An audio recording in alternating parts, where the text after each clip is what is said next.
10 seconds remaining for the time. Okay.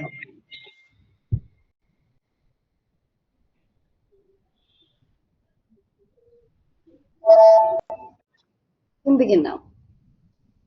All right. Hello. Hi. Yeah, my name Hello. is. Hi, You can doctor. hear me. Can you hear me? Yes, I can hear you. I am one of the junior doctors in the department, and Mm-hmm. I've been asked by my senior colleagues to have a chat with you. I hope that's okay with you. Yeah, sure. What do you want to talk about, Okay. doctor? All right. All right. So may I first of all confirm your age and date of so your name and date of birth? Well, my name's Reese and I'm 24. All right. Nice to meet you. Nice to meet you, Reese. Hi. So I understand your mom called some few hours ago to make a complaint about your health status. She's And always I would like, complaining. I don't understand her, that woman. uh, sorry about that. Women, mothers would always want to express their care, and Mm. they can sometimes seem to be invasive in the way they try to do that. So Yeah, it's she expected is. sometimes. Hmm. Yeah. So I would like to ask you, how have you been feeling recently? I'm feeling fine. I don't know what's my mother's problem. She always finds ways to complain about me. Oh, really? Has she made mention of a specific issue that bothered her recently? What do you mean, doctor? What do you I want mean, to? did she specifically complain about anything She of always recent? keeps complaining about a lot of things. What are you getting at? Are you a spy? Are you here to spy on me? No, no, I'm not. I'm not. I'm just trying to understand if there is a specific thing that she's probably worried about. Why do you want to understand that? Are you trying to steal my thoughts? What are you trying to do? I'm not trying to see your thoughts. Um, okay, so would it be okay if I ask you some specific questions? Why do you want to ask me questions? Is there anybody hearing us? Am I being recorded? You're not. Obviously, you're not being recorded, and the conversation is just between me and you. So I'm just trying to, in a way, try to assess your health status so that we can find ways to help you in case you're not feeling too well. I'm So is it feeling okay if fine. I don't know why. What makes you think I'm not feeling fine? Is anybody told you anything about me? well, not really, not really. But would it be okay if I should, ask your mom some questions about you? Is that okay? Would that be okay by you? Are you in cahoots with my mom against something? Why are you talking to her so much? What is this that you want to talk about me? Tell me. Okay, so your mom complained recently that you've been acting strange, and because of that, she was worried and wanted us to find out what could probably be the problem. I don't know if I can talk to you, doctor. I feel, as it is, there are so many spies around me. I see them daily. I suspect you're one of them. Honestly, I'm not a spy. I'm just a doctor. How can you prove that? How do I know you're not a spy? I am not a spy. As you know, I'm here in the hospital, and you came to the hospital to see me. So, considering the fact that you met me here in the hospital, I think that should be one of the proofs for you to know that I am not a spy. I'm Maybe genuinely that concerned about thought your out of health. my head. I don't know. Maybe you stole that thought. I don't remember all this. Okay, I so kind of can I feel that people have access to ask? my thoughts like this. Do you have access to my thoughts? I don't really, but do you always feel like some people are stealing your thoughts? You I always think worry people that something can, about right? you. They tell me things that I'm thinking. Like they do. I've felt that. Oh, it's unfortunate. Sorry to hear that. So, how often does this happen? If I may ask.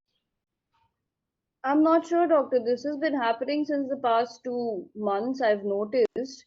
And I feel that somehow people have access to things that I'm thinking. I think there are spies around me. They are the ones who are trying to get all these information from me. I'm so sorry to hear about that. So, apart from you feeling that people are stealing your thoughts, do you have any other complaints? I don't know. My mother made me come here. I don't have any complaints. I'm fine. What do you mean Uh, but complaints?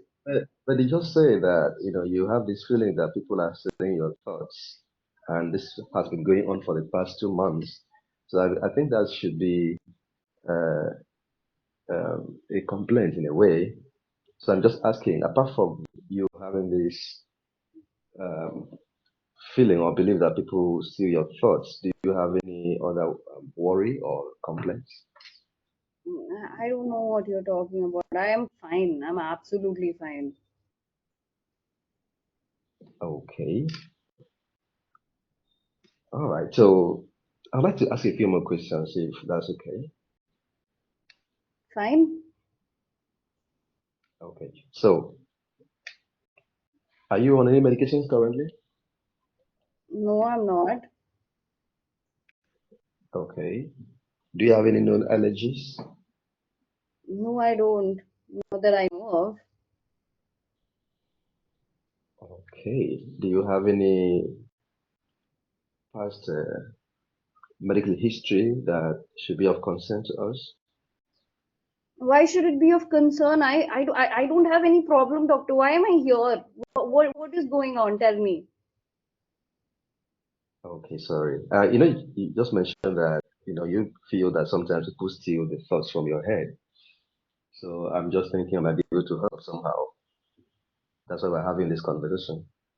How can you help? Please tell me. How can you help? Okay, so before we get to that, I just need to ask a few more questions. Okay. Okay, ask. All right.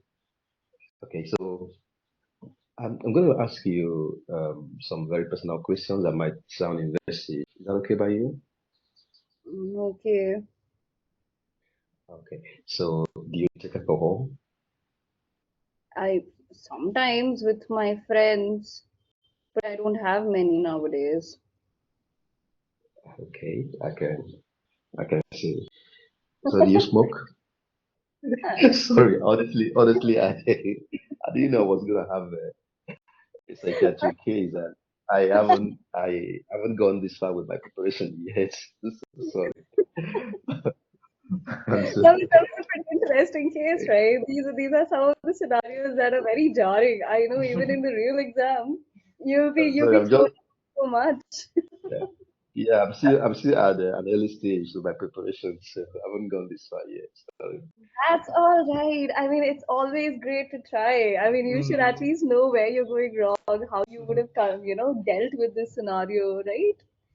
So, I would like to tell you a little bit before the examiner takes over. Dr. Rohit is also here. He'll also pitch in a little. Thank you. So this is a psychiatric scenario. You started uncovering a few of the psychiatric problems, but you kept, dwelling on them. So that's one thing that I found that would, this person is a little on edge. So you don't want to keep asking him the same question. Do your data gathering as soon as possible. And you missed one very important special note. Have you noticed that? It says about confidentiality. That's very, very important. Whenever you see a special note, never ignore that. So our Oh, examiner seems to be ready now. So she'll take over. We will, all right. yeah, we'll just hand it over to her. Niveda, you can start. All right. Thank you. I'm doing fine. Yeah, so that was a pretty good performance, but as this, you are in your starting stage right now, right? Yes, I am. Yeah, so psychiatric cases are quite challenging. So we just have to get used to it as much as we can, so we'll be able to ace it, right? All right. So let's see today's case. So this was a young boy whose mother had some concerns. So and he came here. So the patient by himself does not have any complaints. And in most of the psychiatric cases, the patient by themselves do not have insight, and they just feel that we are asking them questions unnecessarily, and we are like disturbing them. So it's usually like that. So it's quite challenging for us to gather information from them and to make a diagnosis and give them a management plan. So what's the best thing that can be done is we need to follow the patient. We need to reassure them multiple times. And another important thing is we need to offer them confidentiality. So that's very important here. Okay. So we'll see how it went. So in your data gathering, you started well, you introduced yourself well, and you confirmed the patient's name and age. And you mentioned the reason that your mother is worried and you have come here and what is disturbing you. You covered that. That's really good. And and then you asked an open question. So, can you tell me what has been happening? How's things recently? So, in all the psychiatric cases, it's better to put an open question. So, we'll have an idea what the patient is thinking, or if they have any other concerns, we'll get an idea about that. So, you did do that. That's really good. And Anne was a very good simulator as usual. So that's how patients usually are. So they don't give in much information. At that point of time, we need Okay. to give them some confidentiality. We need to say that whatever we are talking will be within us, and we are in quite a safe place here. You did tell her that you're going to help them out and there's nothing to worry, but it's better if we use the word confidentiality because the examiners will be looking for that word in when they're Okay. marking, right? And so the main thing for psychiatric cases or schizophrenia cases is we need to look at three things: hallucinations, delusions, and the thought insertion and withdrawal. These three are like some main history taking points. So even if you're not able to deal with everything, you need to ask at least one question from each of these headings. So for hallucinations, you can ask like, have you been seeing or hearing things that others cannot? And the patient will be like, why are you asking me these, doctor? They'll be like that. But you need to say that I'm here to help you out and I just want to know a few things. And when you just start trying to build the trust and you try to reassure the patient, they try to give in a little bit. So that time you can just ask 3 to 4 questions together. And another thing which I noticed is once you have told them that you're going to ask them some questions, you can just continue asking. So we need not again and again, we need not ask them because at time, in these cases are very difficult to finish it on time. So you can ask that in the beginning and then we can just go on with our questions. Am I making sense? Yes, you are. I'm learning. Yeah. So you did ask about delusions. So you asked about people are trying to harm you or watch you, or can you tell me more about it? And but you did miss about hallucinations and thought insertion and withdrawal. And another important thing in psychiatric cases, the risk of self-harm or the possibility of harming others, because that's a very important point that we need to take into consideration. So we need to Okay. assess their mood, how they are feeling, how this is affecting their daily lives. So in this case, if you have explored a bit, we would know that the patient had recently lost his job, and he has had a tough time in his relationship. So we need to explore things about his general health, about the social history. That's very important. You did ask about his medical history. That's really good. But you can make it a bit faster. You can just ask any medical conditions, allergies, or any medications. By that way, we can save our time. So I think time is a very important factor in psychiatric cases. So we need to find tricks to increase our speed and get things done, right? Yeah. Yeah, So I another, get it. yeah. So it's not a thing because you need to take some time to practice and you need to practice these cases a lot to get a hold of it. So you need not worry about it. And the next thing is we didn't come to the management part because of our time. But I couldn't once get you, yeah, that's fine, not an issue. But you can take a look at the management here. So, whenever we are addressing psychiatric cases, we should never say you are having this, or in fact, for all the cases. We need to say that we are suspecting a condition called schizophrenia. You need to mention the diagnosis name and then you can explain the symptoms. Or you can tell okay. it in very easy words. Like some people, when they are under stress, they can hear things which others don't hear, and they can feel that someone is intruding them and things like that. So you can always say it in simple words but the patient will be like, why are you telling this to me? And why are you doing this to me? And then you can just reassure them. We need to be very empathetic with these patients. We need to go by their way.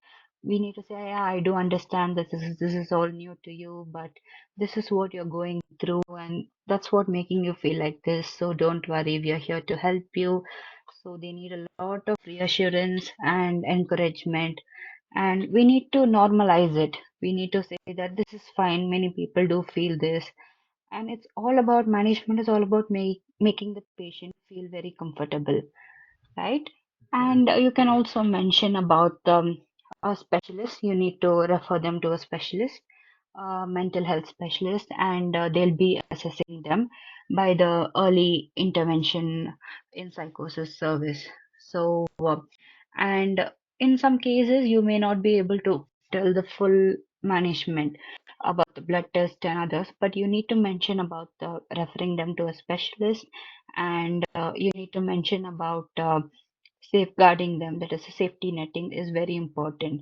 So, if you have time, you can talk about CBT and the treatment options, and you can go through that. But at times when you don't have the time for that, you can go through the safety netting. That's very important because that gives you marks, and you can tell that if you feel anything worse, or if you have new symptoms, or if you feel like harming yourself or anything, please do come back to us immediately. And we can also arrange a follow-up appointment before itself. In case we're not able to finish it on time, the patient will be able to review us. By that way, you can prove that you're going to be a safe doctor. So, setting up a follow-up appointment is very important in management. You can use this in all the cases, not only in psychiatric cases, right? All right. Yeah. And your Thank you so IPS, much. regarding your IPS, it was good.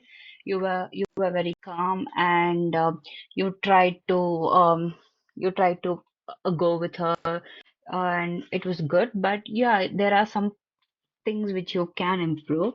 So you did tell her that I'm going to help you, but you can just use the word confidentiality and tell that. And you did address her concerns that you're not a spy, you're a doctor, you're here to help her. That's really good. And but we need to be like even more supportive and empathetic with these patients. So the IPS and psychiatric should be like you should get 4 on 4. You need to show that much of empathy with the patient, and that's when the patient comes out, right? And we need to keep on checking for their insight, whether they do understand or whether we are making any sense to them, or we should try to explain it in better terms to them. And in not only in this case, but in all cases, our management and IPS will depend upon patient-centered approach. So you need to ask them, is it okay? Will you be okay to go to the see a specialist? What do you think about it? And you need to convince them saying that this is for your betterment. This will help you feel better. You can engage in other activities freely if you don't have these things disturbing you. So we need to like convince them. And by that way, our IPS marks will go up. And we need to let the patient talk, and active listening comes there. So yeah, you did do that well, but we need to that that all interrelated to our data gathering, right? So we didn't have much time to cover up on that. And finally, reassurance is very important, as I told you.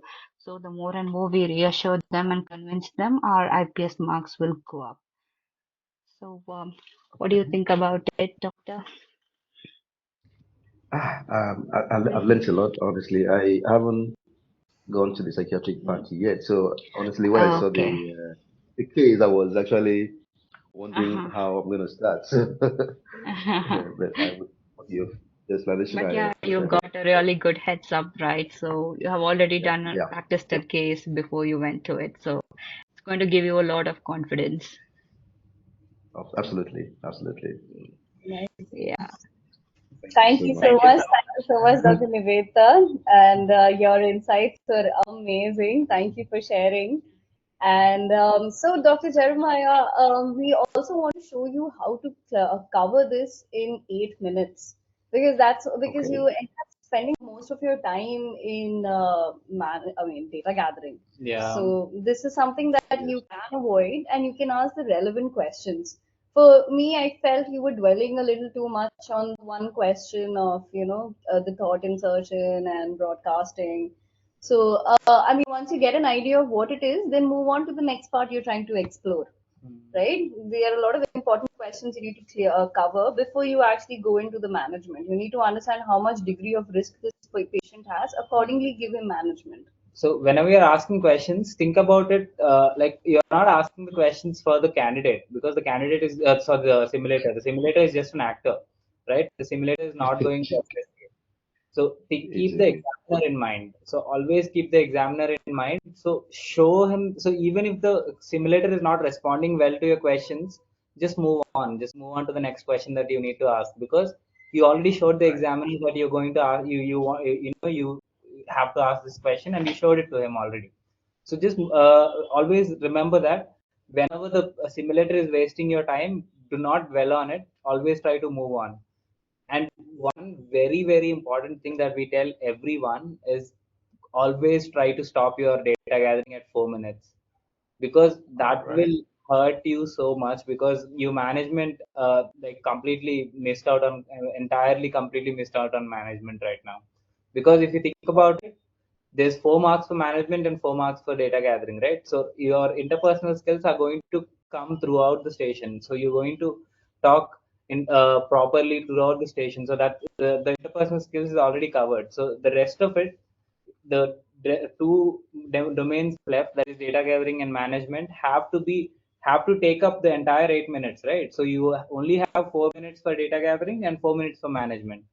So you could see the clock today, the timer today. So always try to remember that. So whenever you have the option to see the timer, don't look at it directly. Try to Okay. think what the time is in your head and then look at it. So whenever you're practicing with the timer in front of you, keep doing that. That way, you just develop an internal clock. So you'll be thinking, okay, maybe 2 minutes passed by now, and then look at the timer, see what it is. If it's actually 3 minutes past, then you just need to recalibrate a little bit more, and then again try that and see if you cross that again, recalibrate it lower. So you somehow have to build that internal clock, because that is going to help you a lot. And we'll just go. So this is what we built basically. Everywhere that we went, every time that we tried to practice, every material, every study material that we saw will tell you everything that you need to know for that case, but nobody will tell you how you can put that into 8 minutes.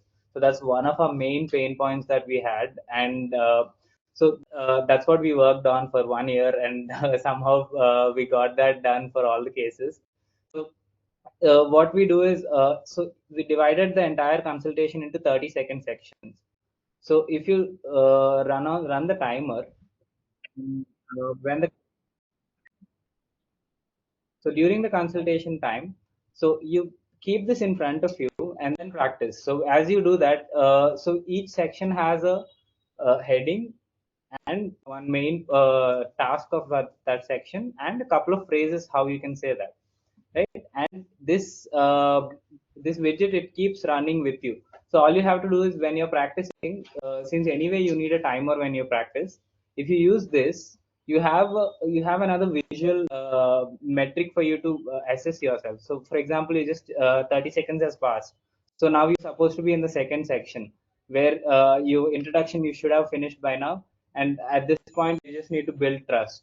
So how do you build trust? Is by giving confidentiality. So you can overpromise. These are the situation where you can overpromise, because this is a station where the patient is not going to listen to you unless you overpromise them. You have to tell them whatever you tell will be between us, will be between our team, as long as everybody is safe, and we will make sure that we will help you as much as we can. And you understood the main issue initially, right? What the patient's issue was, the patient wanted to find out if what he tells you is safe, right? If you notice that there is something, there's some trust issue there. So whenever you get a hint of that, always try to focus on that. So that's your main. So always have to keep the patient's emotions in mind. Whenever you feel that the patient is not trusting you, just follow up on that. Just say that I can see that you're worried, but don't worry. I'm a doctor, and you are in the hospital, and this is a very safe space, and nobody can come into this room without my permission. I'll make sure that you are safe. You just give over promise like that, because that's you're not lying. You're telling him the truth only. Then Yes. by this time you already now you if you notice, you already passed, 3 minutes have passed. So now what you have to do is, now somehow you have to ask your questions quickly, because here you are only thing you know from the reading time, the candidate info, is that the patient is acting strange. That's all you know. So quickly just ask, your mom is saying that you're acting strange. Do you have any idea what that could be? So if you ask it in that way, just put it on his mom. Just blame it on his mom, saying your mom is very worried. Do you know any idea why that could be? We are here to help you as much as we can, but your mom is. I know you might feel that you're okay, but your mom is feeling that you're not. I think let's just hear her out. Let's see why you wanna explore that why, or something like that. Then they'll open up. They'll tell you, okay, they'll tell you like, there are people after me, or so just get two symptoms out. So either delusions plus hallucinations, or hallucination plus thought insertion, or delusion plus thought insertion, either of these. Just get two the same thing we tell for depression also. Depression, you have two symptoms that you have to get out, which is low mood and anhedonia. If you get these two out, you already have a diagnosis of depression, you can move on. Similarly here, if you have either hallucination plus one more, which is delusion or thought insertion, you immediately you have a diagnosis, don't have to ask much, just move on. And immediately, what is the next thing that you have to ask in any psychiatry station? Can you guess?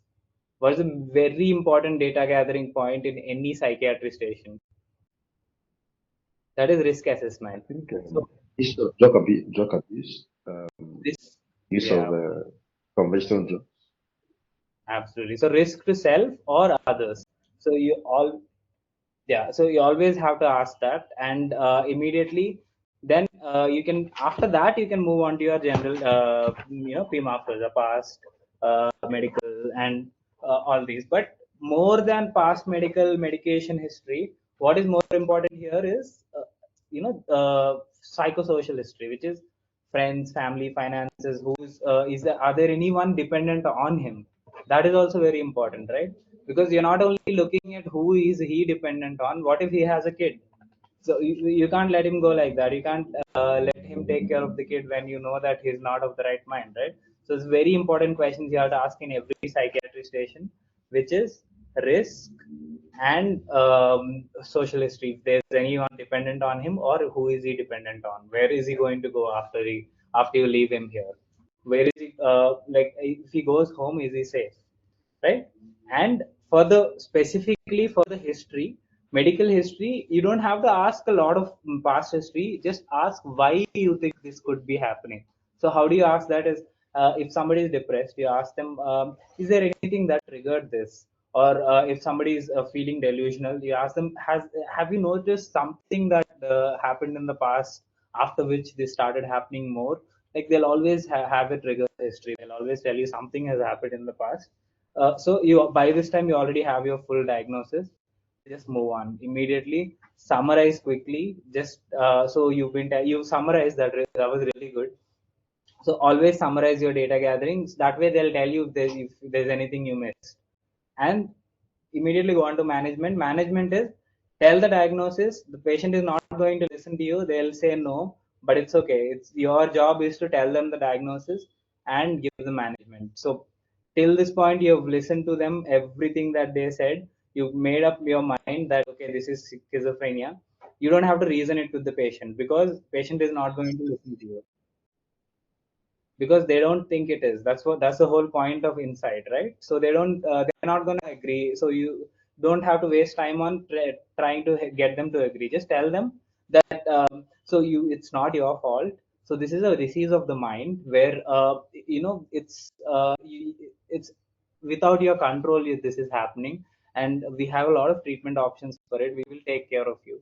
We will give you the medicines that are needed. We will tell you, talk you, get you to the specialist that will look after you. And there is something called EIP. So this is early intervention in psychosis. That is, don't worry too much about it, but that is something that you can specifically mention whenever you see a psychosis case. Always mention EIP. This is early intervention in psychosis. So that's a clinic, specific clinic. Like how if you see an STI case, you say genital urinary gum clinic, right? Similar to that, when you say these things, they'll think that okay, the examiner will feel that okay, this candidate is covered at least the mainstay of management. Now another, whenever you hear the 2-minute bell, I always want you to keep this in your mind, which is you have to think of three things, that is safety netting, leaflets and pamphlets, and follow up, right? If you do not do these All three right. things, your management is not complete ever. All right, any station, if you think of, if you see any station where you don't have to do safety netting, leaflets and pamphlets and follow up, let us know. We'd like to see those cases also, because it's very very important.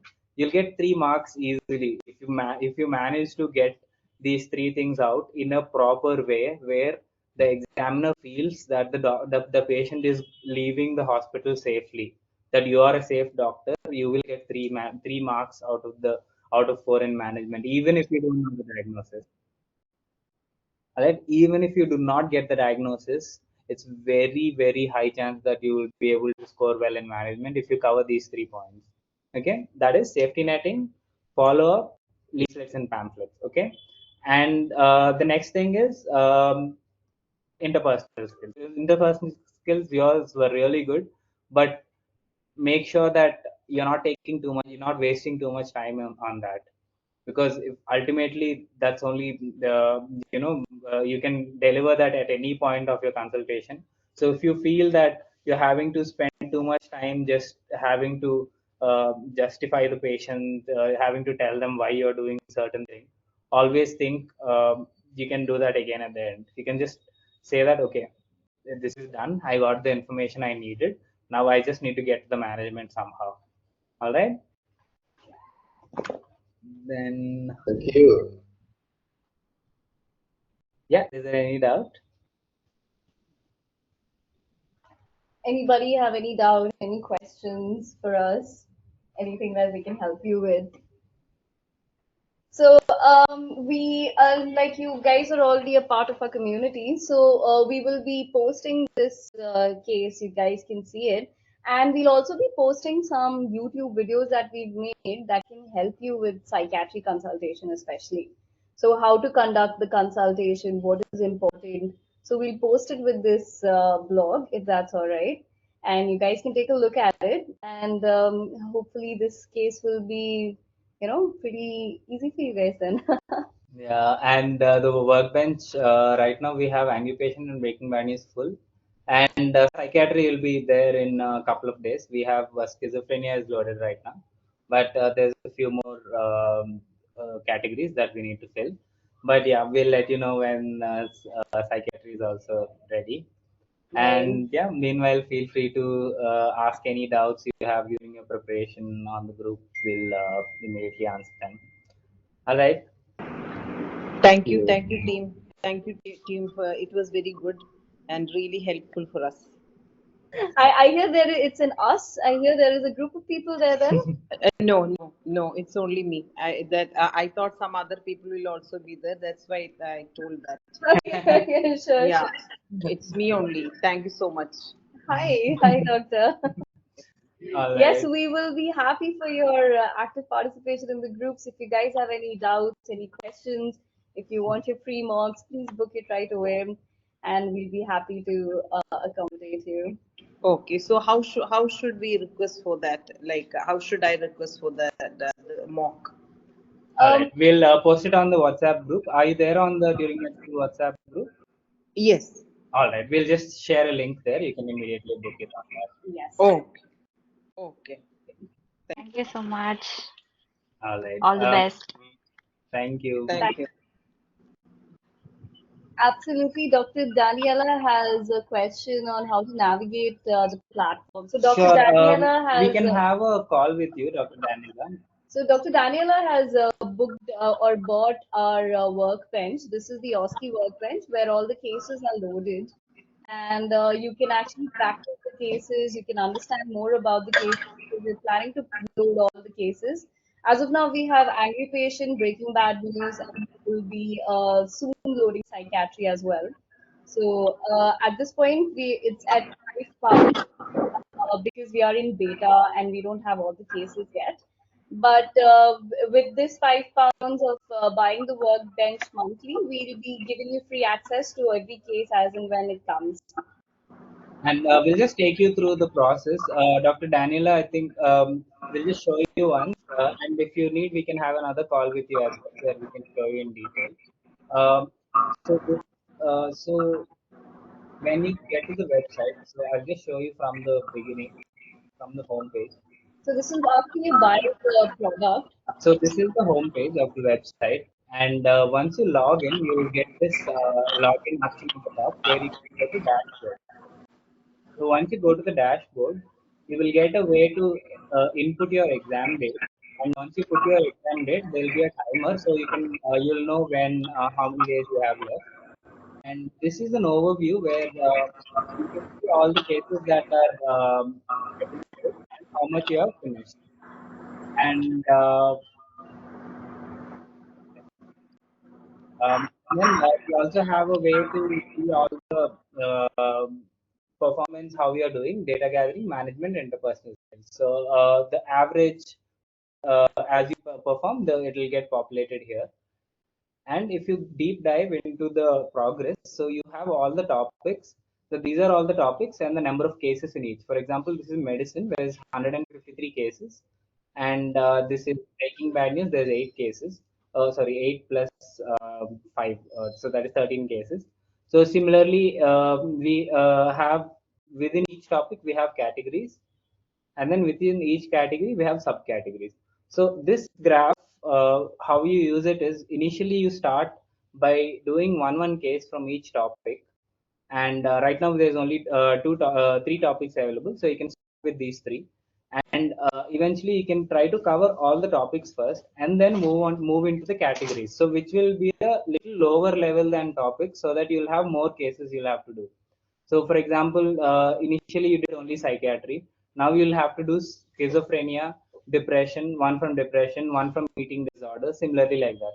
Then after you after you finished all these, then you can go into subcategory level where you have even more cases.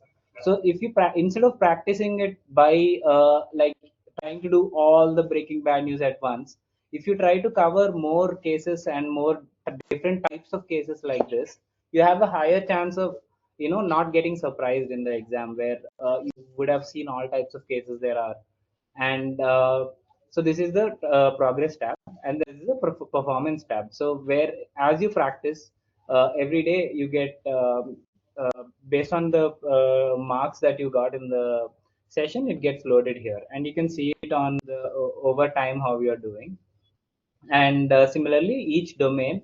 So this is the total mark. Like if you look at this triangle, this is the total mark that needs to be achieved, and this is your average. So as long as these points are all the way to the end of the graph, you're good. So this is just a metrics, but for the practice. So if you go to the home tab, and then there's a button called practice now. So if you click on that, that will take you to this page. So this is where you have all the topics. So we have 11 topics, and within each topic we have categories and subcategories. So some of them don't have subcategories. Some of them only have categories. For example, in angry patient, angry from beginning. So we have two types in angry patient. So angry patient can be angry from the start of the consultation, where they are already angry when you enter the room. So there are cases like that.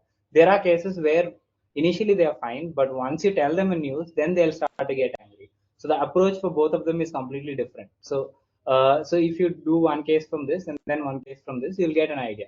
So for example, if you go to a case called this is called leg cyst.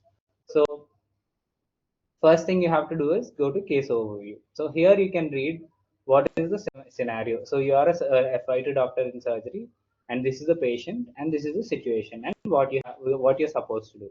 So this is what you would get in the exam in the candidate info, but not in this format.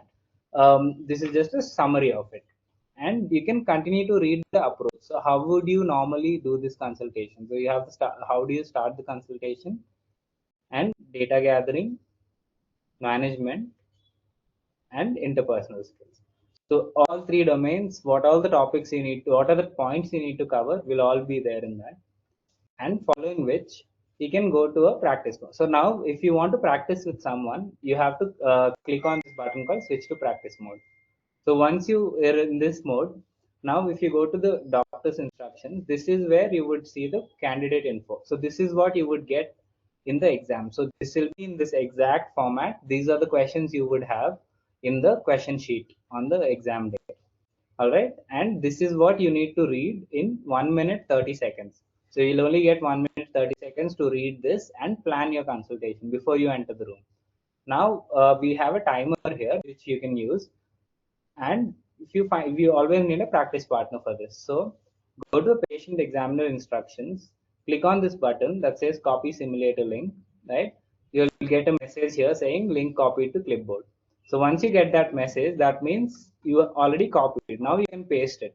So suppose you can go to WhatsApp, or you can paste it, you can send it to someone. So if you press Control V, or long press and paste if it's in your phone, then you'll get the link. So this is the link that your simulator, the person who is acting out for you, will have. So this is the link that they have to use to know the patient information.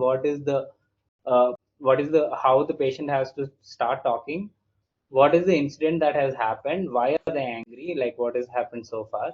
Like because this is an angry patient, and you'll get all the personal details, and you'll also have the ideas, concerns, and expectations. So this is a very important mnemonic that you have to know in the exam. Dr. Jeremiah, I think you must have heard of this. It's called ICE, ideas, concerns, expectations, because this is something all the simulators have on their clipboard. In the exam, they already have this in there. They're just waiting for you to ask. You always have to ask, is there any idea why what this could be? Or that is ideas. And is there any particular concern today that you want to discuss, that is concern? And is there anything in specific that you're expecting from this consultation, that is expectation? Always make sure you ask these. So that is so basically the patient info will give you everything that the simulator needs to act out. Simultaneously, they can also mark the candidate based on the points that the candidate is covering. So this practice partner can be anyone, can be another doctor who is also writing your PLAB exam, or it can be anyone who can understand English. So that is the whole reason we made this, because it was very difficult for us to find practice partners. especially when we were practicing, and people who we practice with also tend to not know all the information that is needed. So we realize the practice sessions need to be much more efficient, and that's why we built this. And now anyone can be your practice partner. All they need to know is go through this list. Just make sure that the doctor is asking all these, and once they finish this, they can submit the button. Now, if the submit button, now the answers will get saved in whoever has generated the link. So, for example, Dr. Daniela, if you generate this link and send it to your practice partner, the whatever that they have saved will get saved into your. So, if you refresh this page, so there is a tab called My Performance, which will save all the performance so far. So if you notice, this is right now we just saved this. So based on what all is covered, what all is missed.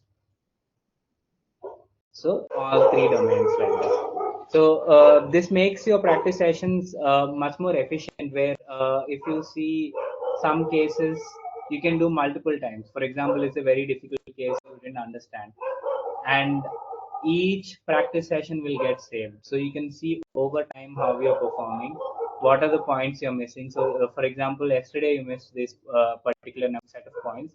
Make sure you don't miss them today. Thank you for choosing TuringMedSchool. Good luck with your preparation.